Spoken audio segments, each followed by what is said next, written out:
there BookTube, it's Janet, and today I've got a book haul for you. These are some of the books that I've been buying recently over the last couple of weeks, and they've just been piled up in a box and some bags ready for me to film this video. So they're in no particular order. If I can remember where I got them from or why I got them, I'll tell you at the time. First of all is a lovely naked hardback, and this is The Corset by Laura Purcell. It's absolutely beautiful cover, and this is a historical fiction. On the end papers there's beautiful peacock feathers, which I absolutely love. It's Dorothea and Ruth, prison visitor and prisoner, powerful and powerless. Dorothea Truelove is young, wealthy and beautiful. Ruth Butterham is young, poor and awaiting trial for murder. When Dorothea's charitable work leads her to Oakgate Prison, she's delighted to have the chance to explore a fascination with phrenology and test a hypothesis that the shape of a person's skull can cast light on their darkest crimes. But when she meets a teenage seamstress, Ruth, she's faced with another theory, that it is possible to kill with a needle and thread. For Ruth attributes her crimes to a supernatural power inherent in her stitches. The story Ruth has to tell of her deadly creations, of bitterness and betrayal, of death and dresses, will shape Dorothea's belief in rationality and the power of redemption. Can Ruth be trusted? Is she mad or a murderer? The next one I've got to show you is non-fiction, and this is A Honeybee Heart Has 5 Openings by Helen Jukes. I don't know if you can see the beautiful gold embossing on that one. The author wrote this is entering her 30s. Helen Jukes feels trapped in an urban grind of office politics and temporary addresses. Struggling to settle into her latest job and home in Oxford, she realises she needs to effect a change if she's to create a meaningful life.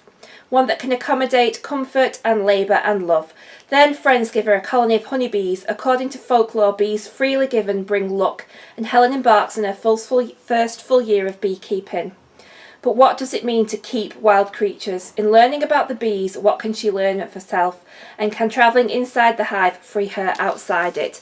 I've been fascinated about bees ever since I read The Bees by Laline Paull, which I absolutely recommend if you haven't read it.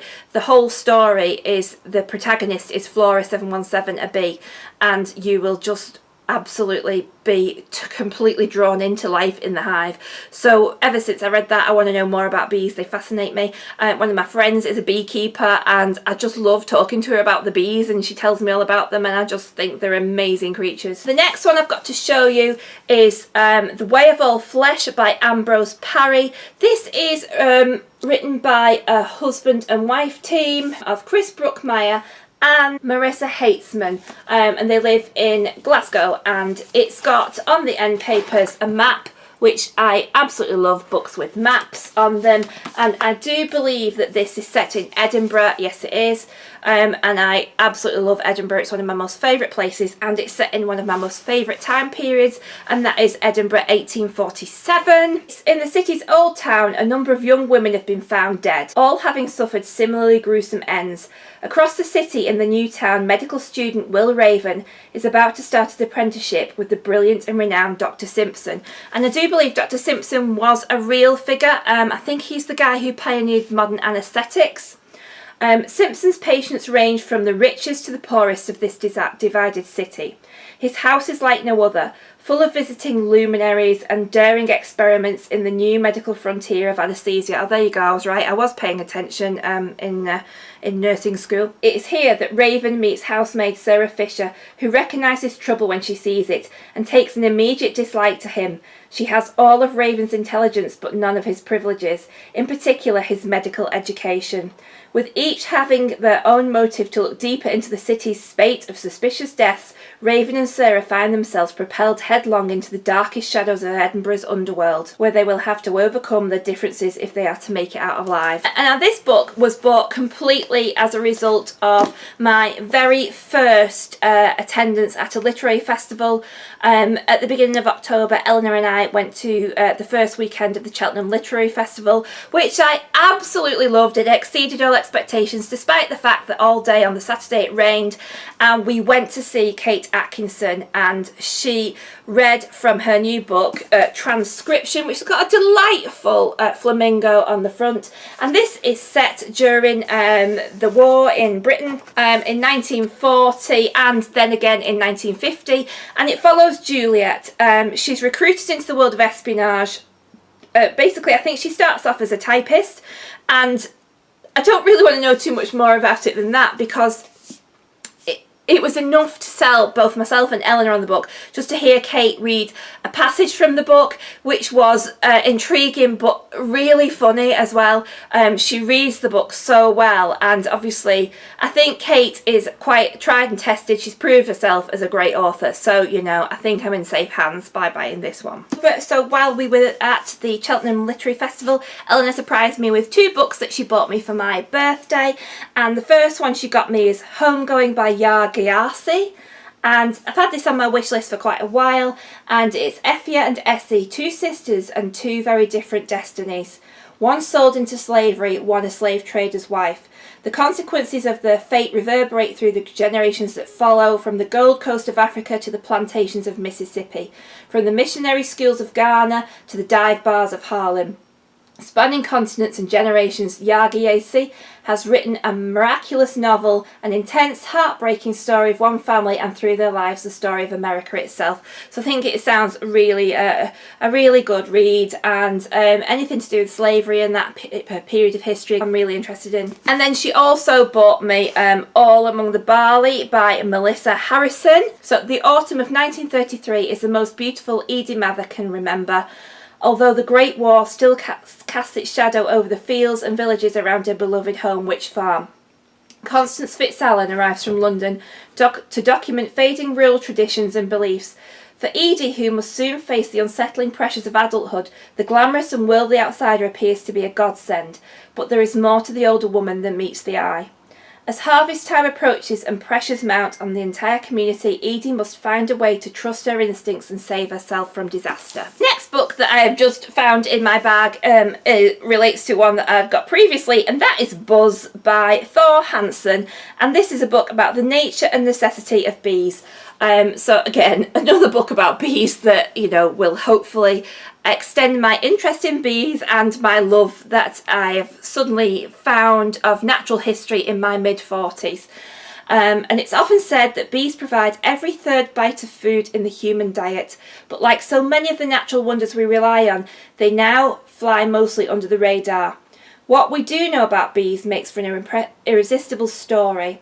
It begins with ancient specimens trapped in amber and moves on to honey-loving birds, the origin of flowers, mimicry cuckoos, scent plumes, impossible aerodynamics, and quite possibly a major step in our own evolution. Bees today certainly need our help, but just as importantly, they need our curiosity, and I think that's absolutely true. I think they are integral to the ecosystem that we live in, and the only way that we can protect them is by actually starting to learn about them and understand them, so I can't wait to read that. The next one I've got to show you is The Nightingale by Kristin Hannah.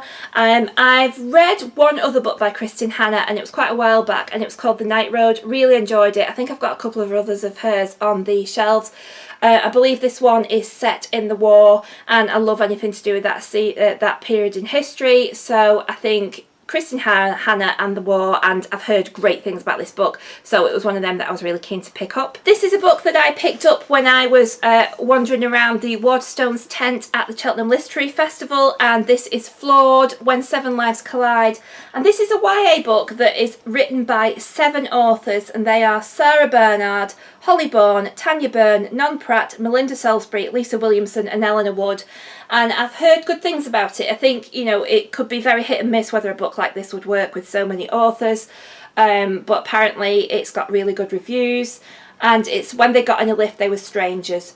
Sasha, who is desperately trying to deliver a parcel, Hugo, who knows he's the best looking guy in the lift and is eyeing up Velvet, who knows what that look means, Dawson, who used to be on TV, used to be handsome, and is sincerely hoping no one recognises him, Caitlin, who's losing her sight but won't admit it, and Joe, who shouldn't be here at all but wants to be here the most, and one more person who will bring them together again on the same day every year. And the next one I picked up, and this was inspired by having read recently Bookworm by Lucy Mangan, which I've wrapped up in a previous video, where she talks about all the books of her childhood and how important they are, and it just made me remember all the books that I loved and enjoyed as a child, but also made me think actually there's quite a lot of books that I haven't read yet. And I remember watching this on a TV adaptation and absolutely loving it, and saw it in the Waterstones tent and thought, yeah, this is the one I need to pick up, and that's Goodnight Mr. Tom by Michelle McGorrigan. And it's about an evacuee from the Second World War who goes to be placed with this curmudgeonly old Mr. Tom, and the relationship between them. I think I might cry when I read it. I certainly cried when I watched the TV adaptation of it. It's fab just pulling all these books out the bag and the boxes, because, you know, I've just put them all away and thought, right, I'll put them to one side till I hold them, and then you get them all and you think, oh, I'd forgotten I bought that. So the next one I've got to show you is The Long, Long Life of Trees by Fiona Stafford. And again, this is another book that plays to my recent love of natural history and the desire to learn more about it. Where I live, there are trees everywhere, and I'm hard pressed to tell you which one is which and what the names of them are, so I really do want to know more about them. Throughout history, trees have served humankind in countless practical ways, but they are also great sources of symbolism and creativity. In this lyrical tribute to the rich diversity of trees, Fiona Stafford explores 17 specific species that have inspired stories, songs, poems, paintings, religious and patriotic devotion, and much more. So this not only tells you about trees, but it also links them in with literature, so it's perfect for a book lover who's also getting into trees and bees and birds and things. The next one I saw in the Waterstones tent, obviously you can tell that I had quite a good time in the Waterstones tent at Cheltenham, was After the Fire by Will Hill. I'd actually had this on my wish list and I saw it and I thought, oh yes, I'll grab that one. It's quite a thick book. Father John controls everything inside the fence, and Father John likes rules, especially about never talking to outsiders, because Father John knows the truth. He knows what is right and what is wrong, and he knows what is coming. Moonbeam is starting to doubt though. She's starting to see the lies behind Father John's words. She wants him to be found out. What if the only way out of the darkness is to light a fire? And it just sounds like a bit culty, a bit dark, and I just really like that kind of thing. And then the next one I got was directly on the recommendation of Eleanor, who went to a session at Cheltenham where this author was interviewed, and this is If Cats Disappeared from the World by Genki Kawamura. It's only a small book. It makes my heart sad to think, what if cats disappeared from the world? But Eleanor went to the talk from this author and just thought it sounded really interesting, and then she went on to read the book and she said actually it's well worth a read. And it's a fable really, where the devil comes to talk to the protagonist, and in exchange for longer life he has to sort of get rid of one thing over a period of days. It's only a quick read, so I thought, yeah, I'll give that one a go. And the next one I got is Pages & Co, and that's written by Anna James. Anna James interviewed 3 of the debut authors that were being featured on the first night that we got there, and this is a book by Anna James herself. Absolutely beautiful book, little lovely hardback, and this is a book about books, and it's a middle grade book, and it's Welcome to Pages & Co.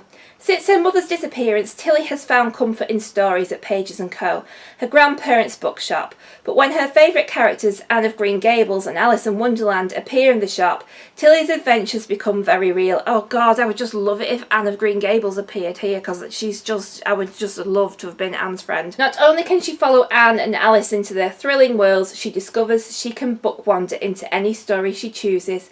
Tilly's new ability could even help her solve the mystery of what happened to her mother all those years ago, but danger may be lurking on the very next page. Wouldn't that be great if you could do that? And I think books like this might introduce younger readers to some of the old classic titles of children's fiction, particularly like Anne of Green Gables. I mean, you can't go wrong. And then the final one I've got to show you in this bag is City of Ghosts by Victoria Schwab.